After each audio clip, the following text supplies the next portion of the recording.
धाकड़ खबर, बेखौफसुमा बेबाक अंदाज। धाकड़ खबर के न्यूज रूम से मैं आपके साथ हूं अकरम रईस खान। कोर्ट संबंधित खबरों का ताजा बुलेटिन लेकर एक बार फिर से आपके सामने हाजिर हो गया हूं। आज के बुलेटिन में 7 अहम खबरें जिनसे आपको रूबरू कराने जा रहा हूं। लेकिन आगे बढ़ने से पहले छोटी सी एक अपील है जी आपसे। अगर आप लोग YouTube देख रहे हो तो हमारे चैनल को सब्सक्राइब कर सकते हो, नहीं तो फेसबुक या ट्विटर देख रहे हो तो हमारे पेज को लाइक या फॉलो कर सकते हो। चलते हैं पहली खबर की तरफ। पहली खबर हमारे पास सुप्रीम कोर्ट से आ रही है। काफी महत्वपूर्ण खबर है, लेकिन अब कोई मुद्दा नहीं है तो भोंपू मीडिया इस खबर से आपको रूबरू नहीं कराएगा। वैसे भी उसको तो काम कहीं पीछे से छिपा हुआ एक हाथ देता है जो अदृश्य हाथ है। उसके बाद वो अपने काम पे लग जाता है और 3-3 महीने एक स्टोरी पे काम करता रहता है। हालांकि वो आसान भी है, कुछ ढूंढना खंगालना पड़ता नहीं है। मैं तो विधानसभा सचिवालय की तरफ से पेश हुआ हूँ माई बाप। मैं तो विधानसभा सचिवालय की तरफ से पेश हुआ हूं, ना कि विधानसभा स्पीकर की तरफ से पेश हुआ हूं। सुप्रीम कोर्ट ने जब एक वकील के इस जवाब पर पलटकर कहा कि बात एक ही है, तो वकील सकपका गया और बोला कि माई बाप ठीक है, 3 हफ्ते का टाइम दे दीजिए, मैं अपनी बात आपके सामने रख दूंगा। सुप्रीम कोर्ट ने कहा नहीं, सिर्फ 1 हफ्ते के अंदर डिसाइड करके बताए आपका स्पीकर कि वो कांग्रेस के 22 बागी विधायकों के बारे में क्या फैसला लेता है या नहीं लेता है। 1 हफ्ते के बारे में सुप्रीम कोर्ट के सामने स्थिति स्पष्ट कर दी जाए। आप समझ गए होंगे 22 विधायकों का नाम आते ही मैं मध्य प्रदेश के घटनाक्रम की बात कर रहा हूं। मध्य प्रदेश का वही घटनाक्रम जिसमें कांग्रेस के 22 विधायक बगावत करके बीजेपी में शामिल हो गए हैं और उन 22 में से 12 को बीजेपी ने मंत्री भी बना दिया है और अब चुनाव में जाने की तैयारी कर रही है। वापिस उन्हें जिता के लाने की कोशिश में लगी हुई है। लेकिन इस पूरे मामले को लेकर कांग्रेस के जबलपुर से जो विधायक हैं विवेक सक्सेना, वो पहुंच गए हैं सुप्रीम कोर्ट। उनका कहना है, एक बात बताइए, आप ही ने आदेश दे रखा है मणिपुर वाले मामले में कि विधानसभा स्पीकर ऐसे मामलों के अंदर जहां विधायक बगावत कर देते हैं उनकी योग्यता या अयोग्यता पर दल बदल कानून के तहत 3 महीने के भीतर अपना फैसला ले ले। लेकिन यहाँ तो देख लो जी स्पीकर का क्या हाल है, वो तो अपना कोई फैसला ले ही नहीं रहा है इस पूरे मामले में। और तो और ऐसे विधायकों को जिनके योग्यता समाप्त हो चुकी है, जो अयोग्य हैं, उनको मंत्री भी बना दिया गया है। इस मामले को सुप्रीम कोर्ट को संज्ञान में लेना चाहिए, सुनवाई करनी चाहिए और इस पर एक नज़ीर के तौर पर फैसला सुनाना चाहिए। ये तमाम मांगे करते हुए उन्होंने सुप्रीम कोर्ट में जब पिटीशन दाखिल की तो उस पर जब नोटिस जारी हुआ तो वही हुआ ऊपर जो मैंने कहा कि साहब मैं तो जी सचिवालय की तरफ से पेश हुआ, मैं कोई स्पीकर का वकील थोड़ी हूँ जी। लेकिन जब सुप्रीम कोर्ट ने कहा भाई हम तो तुझे ही मान लेंगे, क्यों घबरा रहा तू, बात तो एक ही है, सचिवालय कोई अलग है क्या, विधानसभा स्पीकर ही तो पूरा सचिवालय चलाता है। तो उसने कहा ठीक है जी 3 हफ्ते का टाइम दे दो, मुझे तो अभी कॉपी मिली है, मैं क्या जवाब दूँ। उन्होंने ना 1 हफ्ते के भीतर जवाब देना पड़ेगा। तो ये मामला अब 1 हफ्ते बाद सुनवाई पे लगा दिया गया है। देखना दिलचस्प होगा इस मामले में होता क्या है। अगली खबर का रुख कर लेते हैं। काफ़ी दिलचस्प खबर है और आपको ये नोट करके रखनी चाहिए अपने पास। जब ऑनलाइन सुनवाई करना यानी कि वर्चुअल सुनवाई करना मुमकिन नहीं हो पा रहा है तो हम कैसे कह सकते हैं कि ऑनलाइन इलेक्ट्रॉनिक वोटिंग का अधिकार लोगों को दे दिया जाए। आप अभी हमारे से वीडियो कॉन्फ्रेंसिंग के जरिए अपनी बातचीत रख रहे हैं, लेकिन थोड़ी देर बाद आप ऐसे हो गए जैसे कि आप ना सुन पा रहे हो ना बोल पा रहे हो, आपकी इमेज पूरी पॉज हो गई है। तो वर्चुअल सुनवाई के दौरान ये स्थिति पैदा हो रही है, तो लोग अपना इलेक्ट्रॉनिक वोट ऑनलाइन आखिर कैसे देंगे। हम आपकी पिटीशन पर सुनवाई नहीं कर सकते हैं, हम इसको खारिज कर रहे हैं। ये अलग बात है कि आप केंद्र सरकार के पास इस मामले को लेकर जा सकते हैं। इलेक्ट्रॉनिक वोटिंग कराने की मांग का अधिकार देने को लेकर सुप्रीम कोर्ट में एक पिटीशन दाखिल की गई थी, जिस पर चीफ जस्टिस ऑफ इंडिया की बेंच ने सुनवाई करते हुए टिप्पणी की और कहा कि वर्चुअल सुनवाई तो ढंग से हो ना रही तो भैया इलेक्ट्रॉनिक वोटिंग करने का अधिकार क्यों कर दिया जा सकता है। और ये कहते हुए पिटिशनर की पिटीशन को खारिज कर दिया, लेकिन उसे सलाह दी कि चाहे तो वो सरकार के पास चला जावे। अगली खबर का रुख कर लेते हैं। कोरोना दौर में हर कैदी को जमानत या पैरोल देने के लिए नहीं कहा था। सुप्रीम कोर्ट ने ये स्थिति साफ कर दी और इस खबर को आप नोट करके रख सकते हैं, क्योंकि इस बारे में हम भी लगातार सवाल उठा रहे थे कि साहब जिसे चाह रहे हो उसे जमानत दे रहे हो, उसे छोड़ दे रहे हो कि कोरोना है, जेल में भीड़ कम करनी है। तो दिल्ली दंगे के जो आरोपी हैं उनको जमानत क्यों नहीं देते हो। गर्भवती अगर महिला जो आरोपी थी दिल्ली दंगे में, उसको जमानत क्यों नहीं देते हो? लगातार हम भी ये सवाल उठा रहे थे। तो आज सुप्रीम कोर्ट ने कुछ स्थिति को क्लियर कर दिया। इसको आपको भी नोट करके रख लेना चाहिए। अपराध देखे बिना कोरोना दौर में दे दनादन जमानत देना या पैरोल पर रिहा कर देना, ये ठीक नहीं है। हमने ऐसा कोई आदेश नहीं दिया था। हमने साफ कहा था कि अपराध और अपराधी को देखने के बाद अदालतें जेलों में भीड़ कम करने का आदेश दें, यानी कि उनको पैरोल या जमानत दें। बता दें आपको 23 मार्च को सुप्रीम कोर्ट ने एक आदेश दिया जिसमें कहा कि कोरोना के चलते कैदियों को जमानत पर और पैरोल पर छोड़ा जाना चाहिए। और इसके लिए सुप्रीम कोर्ट ने कहा कि पहले कमेटी बनाई जाए, कमेटी बाकायदा अपनी एक रिपोर्ट पेश करे और उसके बाद निर्णय लिया जाए। लेकिन महाराष्ट्र सरकार ने कहा कि 7 साल से कम वाले मामले, जो 7 साल से कम सज़ा वाले मामले हैं, उसमें ज़मानत दी जा सकती है। इसके बाद हाई कोर्ट ने बहुत सारे मामलों में ज़मानत दी। उसी फैसले को चुनौती देते हुए सुप्रीम कोर्ट में पिटीशन दाखिल की गई, या यूं भी कह सकते हैं कि जो यलगार परिषद वाले लोग हैं उनको ज़मानत नहीं दी गई। वो इस फैसले के खिलाफ सुप्रीम कोर्ट पहुँच गए कि हाई कोर्ट साहब सबको ज़मानत देने लग रहा, हमें ज़मानत नहीं दे रहा। तो इस पूरे मामले पर सुनवाई करते हुए अब सुप्रीम कोर्ट ने अपनी स्थिति साफ कर दी है कि उसने सबको जमानत देने के लिए, पैरोल देने के लिए नहीं कहा था। अपराध और अपराधी को देखकर और उसकी समीक्षा करने के बाद जमानत देने को कहा था। ये स्थिति आपको भी स्पष्ट होनी चाहिए। इस मामले में और भी चीज़ें जैसे आएंगी हम आपके सामने रखने की कोशिश करेंगे, पर फिलहाल अभी यही बातचीत निकल के आ रही है कि सुप्रीम कोर्ट ने सबको नहीं कहा था जमानत देने के लिए। योगी सरकार की टीचर भर्ती पर फिर चल सकता है अदालत का हथौड़ा। जी हां, और वो हथौड़ा इस बार सुप्रीम कोर्ट का हो सकता है।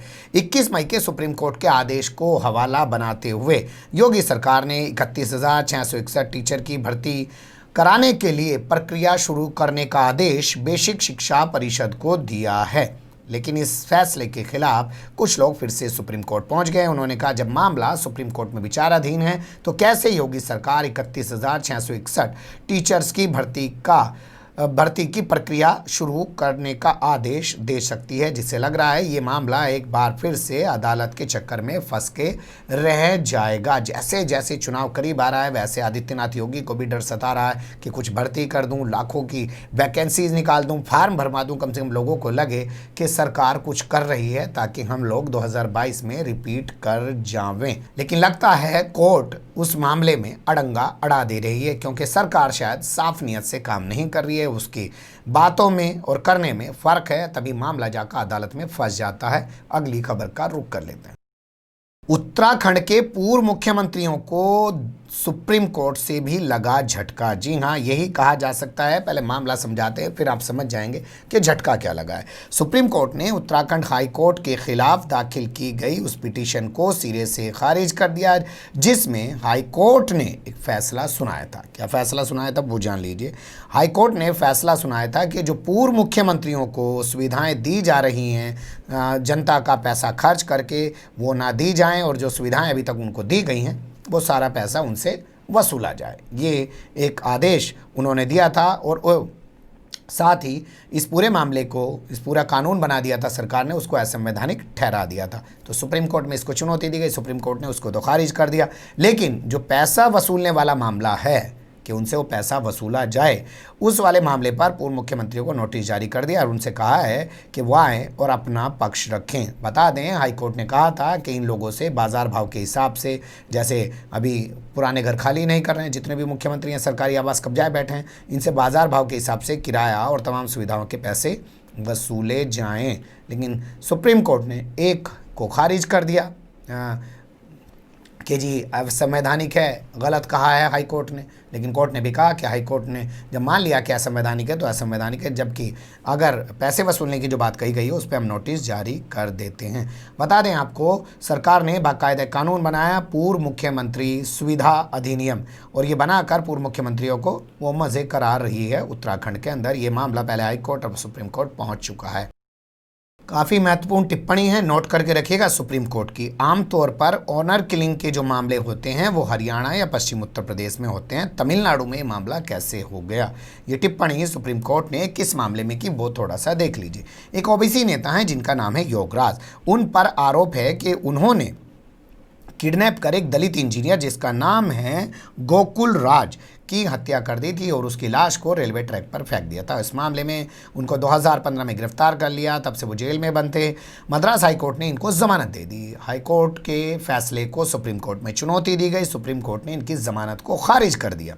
उसके बाद सुप्रीम कोर्ट ने एक आदेश और दिया, कहा कि 18 महीने के अंदर ट्रायल यानी कि सुनवाई कंप्लीट कर ली जाए और उसके बाद जो भी फैसला कोर्ट को सुनाना है वो सुना दे, यानी कि निचली अदालत।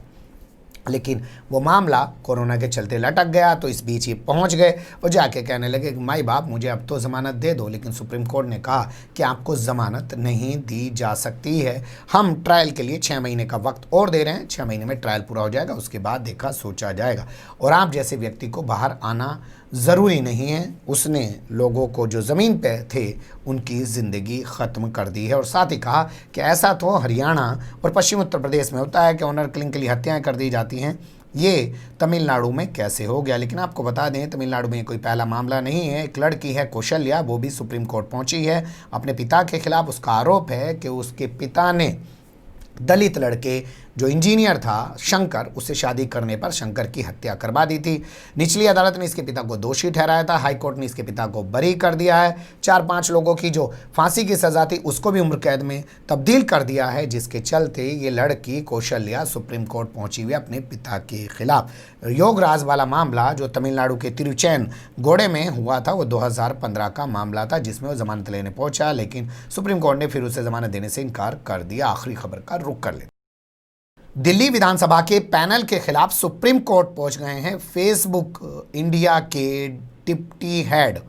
जी हां, फेसबुक इंडिया के डिप्टी हेड सुप्रीम कोर्ट पहुंच गए हैं दिल्ली विधानसभा के पैनल के खिलाफ। उनका कहना है कि दिल्ली विधानसभा का जो पैनल है उसने मुझे पहले सम्मन भेजा, मैंने उस पर अपनी रिपोर्ट लगा के भेजी कि ठीक है आप क्या पूछना चाहते हैं मैं बता सकता हूं। तो उन्होंने कहा नहीं, हमारे सामने हाजिर हो। मैंने फिर इनकार कर दिया। फिर उन्होंने तीसरा नोटिस सम्मन मुझे जारी कर दिया। उसमें लिख दिया कि अगर आप 23 सितंबर को पेश नहीं होंगे तो आपके खिलाफ विशेषाधिकार के तहत कार्रवाई की जाएगी। कि मेरे मौलिक अधिकारों का उल्लंघन है। वो लोग मुझे एक्सपर्ट के तौर पे बुलाना चाहते हैं या वो मुझे अपने सामने हाजिर करवाना चाहते हैं। और अब इस विधानसभा के पैनल के सामने हाजिर होने का क्या मतलब बनता है, क्योंकि मैं तो संसद भवन के पैनल के सामने हाजिर हो रहा हूँ। ये तमाम दलीलें उन्होंने रखी, जिस पर सुप्रीम कोर्ट ने उन्हें राहत दी और कहा कि ठीक है 7 दिन के भीतर अपना हलफनामा सुप्रीम कोर्ट में दाखिल कर दो। और साथ ही जो विधानसभा का पैनल है वो अभी अपनी अगली मीटिंग नहीं बुलाएगा। क्या है मामला वो थोड़ा सा समझ लीजिए। दिल्ली विधानसभा का जो शांति समिति का पैनल है वो बात कर रहा है इस मुद्दे पर कि फेसबुक ने दिल्ली दंगे के दौरान भड़काऊ पोस्ट फैलाने की इजाज़त दी। जैसे देखा होगा आपने कपिल मिश्रा वाले मामले में, तो फेसबुक का हेड जुकरबर्ग खुद ही कह चुका अपने हेडक्वार्टर में बैठ के कि हमें वो वीडियो वायरल नहीं होने देना चाहिए था, ये हमारे रूल के खिलाफ है। तो उसी को लेकर वो सुनवाई कर रहे हैं और वो चाहते हैं कि फेसबुक इंडिया के जो वाइस प्रेसिडेंट हैं और मैनेजिंग डायरेक्टर हैं अजीत मोहन, जो हाल फिलहाल में अभी बने, उनको वो अपने सामने पेश करके उनसे जवाब तलब करना चाहता है। लेकिन वो सुप्रीम कोर्ट पहुंच गए हैं। सुप्रीम कोर्ट ने राहत दे दी है। 3 जजों की बेंच ने इस मामले की सुनवाई की। संजय किशन कौल, अनिरुद्ध बोस और किशन मुरारी की बेंच ने ये सुनवाई की है और 7 दिनों के भीतर इनको हलफनामा दाखिल करने को कहा है। साथ ही दिल्ली विधानसभा के पैनल को अगली मीटिंग नहीं बुलाने का फिलहाल आदेश दिया है। तो ये मामला लगातार तूल पकड़ता जा रहा है और वो कह रहे हैं ये राजनीतिक बन गया है। जो फेसबुक के अजीत मोहन है उनका कहना है ये मामला राजनीतिक बन गया है और राजनीति में फंस गया है। उधर संसद की समिति मुझसे जो है पूछताछ कर रही है और इधर दिल्ली सरकार की समिति जो है कमेटी मुझसे हाजिर होने के लिए कह रही है। मैं इस राजनीति में नहीं पढ़ना चाहता हूँ, ये उन्होंने कहा है। देखेंगे सुप्रीम कोर्ट इस मामले में आगे क्या करता है। और कमेटी अब ये भी तो सुप्रीम कोर्ट पहुंच सकती है ना, ये कहेगी ठीक है जी हमारे नोटिस के खिलाफ ये पहुंचा है तो हम भी आ रहे हैं, हम इसे क्यों बुलाना चाह रहे हैं, ये बताने के लिए। बने रहेगा धाकड़ खबर के साथ।